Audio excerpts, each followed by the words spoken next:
Hi everybody, it is Miss Tinks here. I hope you're all having a fab time and enjoying the sunshine, especially if you're off school or work right now with it being Easter.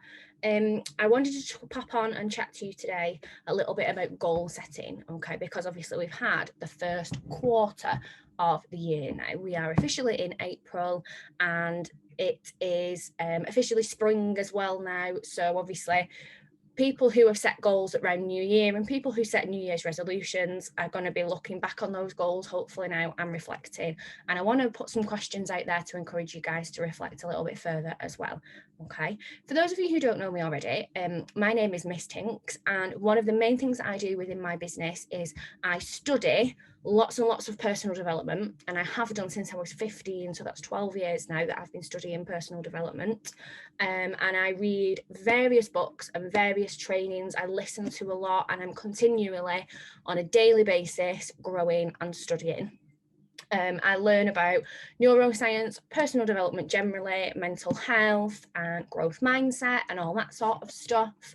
And I take all of my learning and adapt it to suit children mostly, because I am a primary school teacher, but also I just share that knowledge in hopefully as much of a relatable way as I can, basically. And that's the idea of this video today. So going back to the topic of goal setting, one of the things that can get quite frustrating around this time of year is that goals and big plans that we set start to feel like they're not coming together. And you think, well, it's been a few months now and it's not working out. I'm not doing something right. It can get quite demotivating and disheartening. And so what I wanted to do was post some questions for you guys to have a think about today. So think about your goals for 2021. Where are you up to with them? How are they going? You know, short-term goals should be done by now. Medium-term goals, you should be working on, kind of thing, for the year. And any goals to achieve by the end of the year, you should have some kind of infrastructure and groundwork in place for as well. Okay, so the first thing I would get you guys to do, and you can pause the video and do it, or you can listen to the whole thing, and then, you know, kind of take away from it what you will. But the first thing that I will be doing is writing out my goals again, just to refamiliarize myself. Now I'll just show you where my goals live. So this is my bullet journal. I actually have bullet journals available. This is what I would like to call a functional bullet journal. So it's not particularly pretty. It's not an actual journal in terms of it's not very arty or crafty, but it has my entire life inside it. It has my diary, it has habits, it has everything inside. And on the front page is all of my goals. Now, to be fair, I haven't looked at this for a little while. There probably is some of the things I can tick off in here now. Yeah, there is a couple. So I can tick off a few bits and pieces in there now, some of my shorter term goals, but having them written down where you can see them every day is very, very important. Put them up around the house, put them up around your room, your office space, wherever. Okay, so have your goals readily available so that if somebody asks you questions like this, you've got them there. So anyway, you've got your goals written down, okay, and you're going to have a look at them today for me, and you're going to decide, you're going to reflect on them and think about a few things. So the main reasons that goals don't work out is what I'm going to talk to you about today. And hopefully, like I say, this will encourage a bit of reflection from you. So the first reason, and probably the main reason that goals don't come together for lots of people, is because they're designed for several people or a team of people. So these probably are more family or work or community related goals. Say you belong to a club or something like that. And they're made for all. So they're designed to get everybody, you know, it's a goal for everybody to achieve, but they're not designed by all of those people, if that makes sense. So you've got a goal that you set and a plan that you've put in place, but not everybody was invested in the design process, which means that not everybody is necessarily going to be invested in actually going forward and putting the work in that'll be required to achieve the goal. So it's very important, if you're setting a community goal, it's designed by everybody that will have to put the work in to achieve it. If it's not just you and there's a few people involved, you can't spring a goal on them and go, right, we're going to get this done by the end of the month, because that's not their goal. They've no emotional investment in that whatsoever, potentially. So make sure that if it's a goal for everybody, everybody has had design and effort and ideas gone into that, so that they're invested emotionally in the plan, and therefore they will be invested emotionally in the execution as well. So a goal for everybody has got to mean something to everybody, I would say, is the most important one there. And like I say, when it comes to goals for your family, work, teams of people, communities, groups, that sort of thing, that is probably the main reason why people don't achieve their goals, because they weren't designed for everybody. So not everybody can be bothered investing in them and sorting them out with you. Another reason that goals you feel like you're getting nowhere is because they're very activity focused. And what I mean by that is it is a numbers game to a degree. It very much is a numbers game, but you can climb a ladder all day long. If it's on the wrong wall, it doesn't make a jot of difference. You're just going to climb up the wrong wall, and then you're going to have a view of the wall that you want halfway up the wrong wall. That's a quote that I quite like, that one. So if your goals are activity focused and you're getting up and every day and grinding really, really hard, but not seeing a lot of results, now for, a quarter in, 3 months in, nearly 4 months in, it's the time to look at that and go, right, what is not working? Because really, if you've worked solidly and consistently daily on something for 3 months, which is the best part of 90 days, and a lot of people will encourage you to complete a 90-day plan, if it's not working now, you need to reflect and change things, because you clearly, your ethic is not faltered. Your study, your everything that you've got going into it, your effort, that is clearly working because you're putting the numbers in.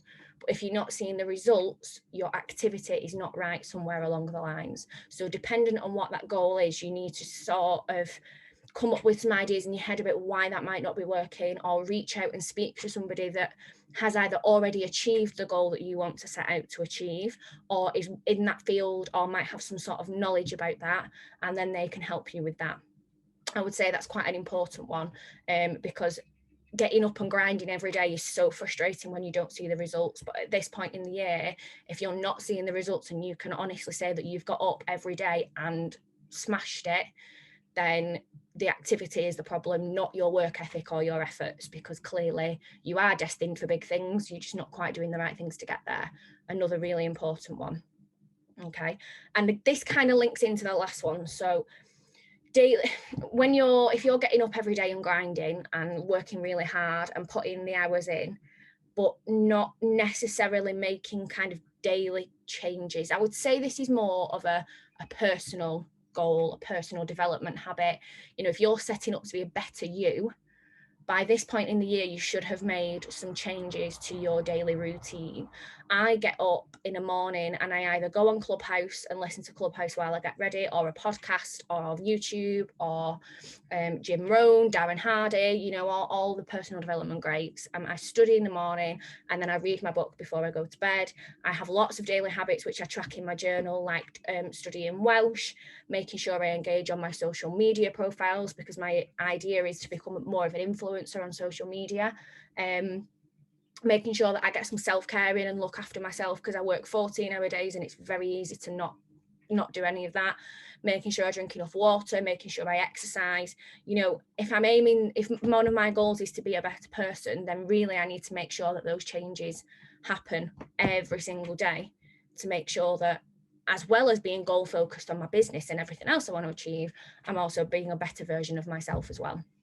So if you're not making daily changes, or if you've not started to make daily changes by this point towards that goal, that could be why. So if you're not seeing your results yet as well, think about what other little parts of your day you could swap around to suit, and what could you add in, what could you be more mindful of when you're carrying out your daily routines. So have a think about that one.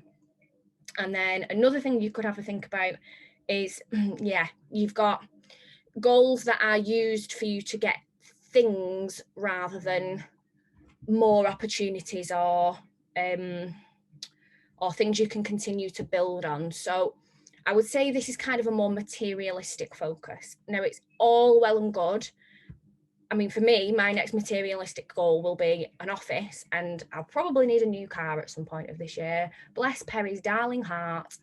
I mean, she's still doing really well, touch wood, but she's old now, and the next thing that goes wrong with her, if it's a big thing, it won't be worth fixing. So I need to look at that of, you know, planning in place for a new car. I know what I want, I know how much it's going to cost me, etc., etc.